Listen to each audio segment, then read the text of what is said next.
And then So hold on, what? It's June 27th today, I think. yeah, Beautiful, gorgeous, sunny day. 2025. And you've got some tomato plants here. Yeah, just took the walls of water off this week and put the strings on. Put these on so I can put. I had to tarp it right after I left the walls of water on, but I tarped it anyway. 3 days ago, it got down to 31 degrees here. 4 days ago. Holy cow! Really? Yeah. So these are 3 sweet 100. No, cherry tomatoes. But this first 2 are sweet 100s, and then these people I talked to said their favorite one is sun sugar. So that's a sun sugar. It's a yellow cherry tomato. Have you ever done those before? Nope. Nice. Okay. You've done that pear-shaped yellow one, and I didn't like those. They're kind of mealy and thick-skinned and stuff. But so, and then those 6 on that side are all 4th of July. I got 4th of July from you a couple of years ago. Oh, and you liked them? Well, yeah, they were fine. So, I got some seeds from the library. They had some free seeds. Oh, you grew these from seeds? Yeah. Wow, those are pretty progressed far along too. Yeah, I know. And these I put down biochar underneath. Oh, really? I made some biochar with the worm castings and worm tea, and then I put Nice. in some brown sugar and stuff. You mix it up. You make a thing to inoculate Wow. the biochar. So I put biochar into these. I want to show you a couple of like this one. Look at the stem on this thing. These 2 stems. Yeah, that's an incredibly thick, it's a strong stem. big. Yeah. There's another one here somewhere that's even thicker than that. But anyway, so yeah, I'm pretty excited about this biochar. I think it's gonna help. And yes, they've only been out of their little cages for a few days. So then, what are these top pieces of wood for?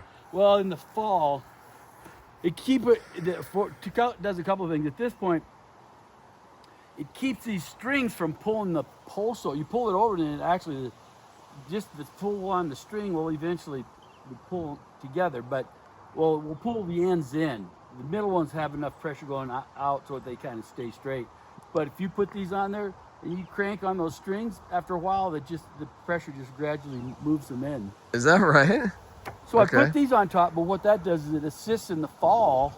You can see where I had the bricks to put on the tarp. Oh, yeah. Then Jane always helps me. Oh, She'll go on one end, I'll be on the other. We take if it's gonna freeze type of thing. Okay. Or frost. Or frost. Yeah. So then I just do that. But Wow, that's nice. Okay. And then this is these are sweet peas. Oh yeah. And a rabbit Classic. ate a bunch. See those bald spots right over there? Yeah, that's He from ate- a rabbit. Yep. That's annoying. Yeah, it is. And then down there, those are not snap pea. These are all snap peas over here. I like how you're covering your soil and allowing those like bugs and everything to live on top of the soil Yeah. underneath the grasses and. Yeah, I got all different kinds of mulches down there. There's Yeah. that's the stuff too that it actually was from when we cut down that cottonwood tree, Oh yeah. and then they dug up the stump and they had all of this ground up dirt. That's crazy how much that opened everything up over there. Yeah. I still haven't even really noticed that. Yeah, I probably got a little tomato there. Oh yeah, you do. But anyway, so then this is when the dirt goes away, then there's nothing but thing up. But yeah, this one I mowed yesterday, so that's fresh. Are these more sweet peas then too, or? Huh? Are these more sweet peas? No, these are all sugar snap. Sugar snap. Okay, So those edible are awesome. pod.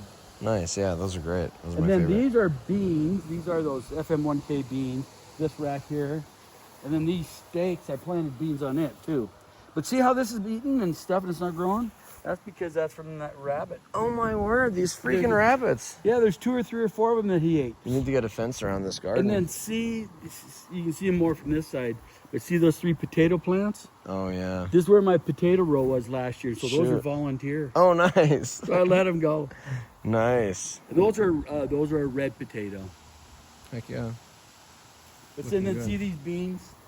These are that FM1K. It's a long string bean. It's the best string bean. They'll crawl all the way to the top of that. That's It's awesome. like Jack and the Beanstalk type stuff. That's awesome. That's how that story started, I'm sure, because it just kept going up. Right. Right. And then Oh, these are your peppers? Peppers. Yeah, and I got a white spot. See those white spots on there? Oh, yeah, that's weird. I don't know what that would be. Well, I think it might be fungal, so I'm going to spray them when I take the... Looks like kind of, yeah. Water off. I'm going to leave these walls of water on for a few more days. So this is a big row of gladiolas. I grow those for Mom. Nice. Radishes. I got about 100 of them. Yeah, that's a lot. Yeah, radishes, and then I in here underneath it are the carrots. See Oh, the nice. carrots? Oh, yeah, the carrots are coming in. Yeah. I always do that because those radishes are just about ready to go, huh? I've already harvested them twice, thinning them. Nice. So, sorry, what were you saying about the carrots? well, I always put radishes on top of the carrot seed, so that two things: you get a crop of radishes, but then it breaks the soil, it shades the and keeps the wind off of the young carrot sprouts. And then as you pull those radishes, it kind of pulls some carrots along with it, just kind of naturally.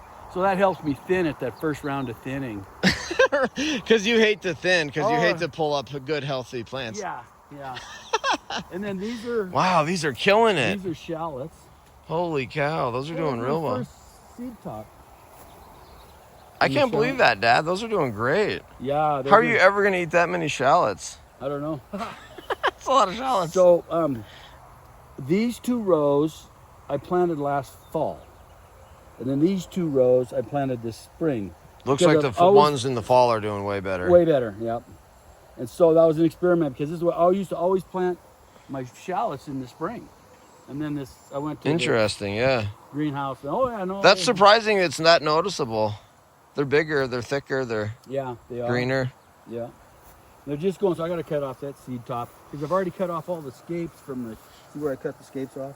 Oh, yeah. You know what a scape is? What's it's the that scape? Thing that well, first of all, this is garlic, right? On hardneck garlic, yeah. See, there's 3 rows of soft neck, and then 3 rows of hardneck. Oh, cool. And the hardneck ones will make bulbs this big. They're kind of a what is it? Elephant garlic, you know. And this is kind of a German purple, it's called. And then this is just a standard soft neck, so it'll make small heads like you get in the grocery store, you know, the standard. And so. And you are watering, but that's a pretty efficient watering system you've got. That little hole, yeah. So that's what I'm gonna have you. You're like dripping. Yeah, in fact, you can move it move it another row, or. Yeah, well, we'll get over there. I'll come back over here, and then I'll have you pull that back. Okay. So where it's just about out of the shallots, and I'll move it over 2 or 3 rows, and we'll come over and we'll put it on this next row. Okay. Actually, we'll flip it over and come on this side of that lettuce row, and then that way I can move it just go like from here to there, and now I can catch the Jack Doolittle pumpkins. There's Jack Doolittle pumpkins in these. Oh, in these walls of water? Yeah. Check that out. Here's a good one. Oh wow, yeah, those are coming in. Oh wow, yeah, that's doing well. See, now you can see the carrots here. I've thinned this a little bit. Oh, you yeah, can yeah, see yeah. the radishes are coming now. I mean, I got a whole nother batch of radishes. If you like radishes, I got a bag of radishes at the house in the refrigerator. You know, you can. I love freaking radishes. Yeah, well, I'll send you some. They're so healthy for you. Yeah, they're good and crunchy, hot. You know. Oh, I love radishes, especially. See, and then are these heirloom varieties or? Well, those over there are French breakfast. Okay. Then that from that stake on to there, because there's 2 different types of carrots there. That is it's kind of a white and a light purple mix, and they're white. They're just interesting. You know what I liked was the cherry bell radishes. Yeah, check. Yeah, see that? Oh, they are white. Oh yeah. Some of them are purple though. See, that's kind of well, that one's red. I think it might have just regular red. And then this is like you're talking about cherry bell or something. Yeah. Okay. So that stretches cherry bell. Cool. And then over there, as you can see, are bunching onions or shallots. Oh, nope, yeah. scallions. Scallions. Okay, scallions. So there's some scallions there. That'll make a whole bunch. And then these are the potatoes. These are potatoes you've purposely planted this year. Yep, and those are Yukon Golds. All Yukon Golds? Uh-huh. That's going to be a lot of Yukon Golds. Yeah. It's amazing how much those like one good potato plant can produce like 6 or 7 like potatoes. 6 or yeah. 8 or 10 potatoes for sure. Yeah. Yeah, we grew about that many last year. I grew a full row last year of those reds, and we still have. Oh, you do? 20 pounds probably. And there's some up at the cabin in the root cellar. Oh, nice. Cool. So if you want to make potatoes or something, there's some in the root Heck cellar. yeah. And then this row here is, that's a shard. Shard, yeah. Swiss chard. Oh, Swiss chard. Yeah, that's right. Swiss chard. And then There's beads, kind of a or no? yellow or something else. And then I think that's a red chard. And then that's Parsley? coriander. Coriander, okay. And then that's mesclun mix. That's arugula. And then a red leaf lettuce.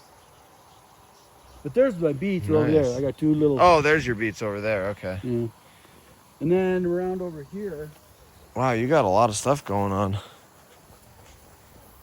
Okay, so there's a row that's the same width as that pepper area. Mhm. You can see them coming up. Those are cucumbers. Oh, those are cukes? Yeah. And then this whole row, that's cukes. Holy too. cow, that's going to be a massive amount of cuke. And then is this squash or? Yeah, zucchini from here to there. And then this is another row of beets. And then this is supposed to be parsley. And I don't see it yet. Hopefully it was good parsley seeds. Yeah. But see, the So other night when it froze, I didn't have enough tarps around our tarps because I tarped everything there. I tarped all that. And then I tarped my tomatoes.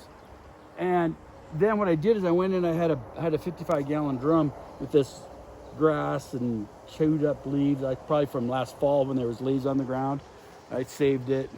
And so I put that on there. You can see where, well, it was cold out, I just covered them with that. And then in the morning I'd come out and when the sun was up, I'd just pull the stuff back. And so it worked. Oh, I wasn't wow. sure it would protect them, but it did. Nice.